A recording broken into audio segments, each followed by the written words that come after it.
we should touch on just for a moment the relationship between faith and action and miracle. And I know we're covering an awful lot of ground tonight, but I really felt like this was the best way to try and reach where John wants us to go.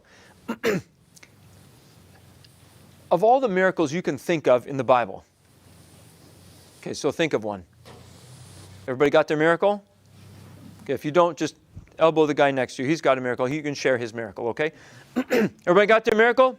All right. In almost every case, I can't think of an exception to this off the top of my head. Maybe you guys will find one. In almost every case, there is, someone's faith is involved. They had to do something. Now, what they did was not particularly impressive. They did something menial. So, feeding 5,000 people, 5,000 men plus women and children. Some kid shows up with his Spider-Man lunchbox and says, I've got these loaves and fish. Lord, you can have them. Okay? Good example. What did he do that was miraculous? Nothing. All he said was, here's my tuna sandwich. That's not miraculous, is it? Then is that miraculous? Certainly not. I mean, the fact that he still had tuna sandwiches left, that might be a miracle, but the fact that he just gave them to the Lord, that's not a miracle. What's the Lord do? The Lord takes a menial action when it's done with faith, and then God's the one who does the miracle.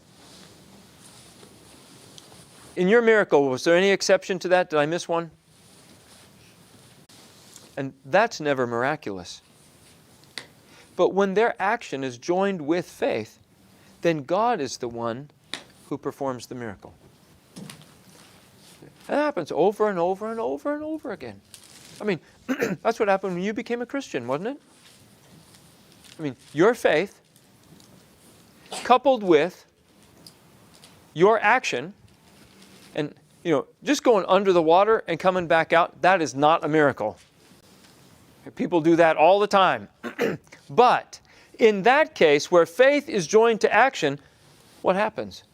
God acts. And something miraculous takes place. Not because of what you did, but because of what God did. See, faith gives you a greater return for your efforts. Jesus did something tremendous, but he did it with faith. He lived a perfect life. He loved the Lord and he loved his neighbor perfectly. The result was he was righteous, but he also didn't sin. The avoiding of sin is the byproduct. It's not the means by which you achieve it. Avoiding sin is just what happens when you love your neighbor and you love the Lord. When Jesus, by faith, is righteous, those things happened automatically. Any questions so far? Still with me? Okay.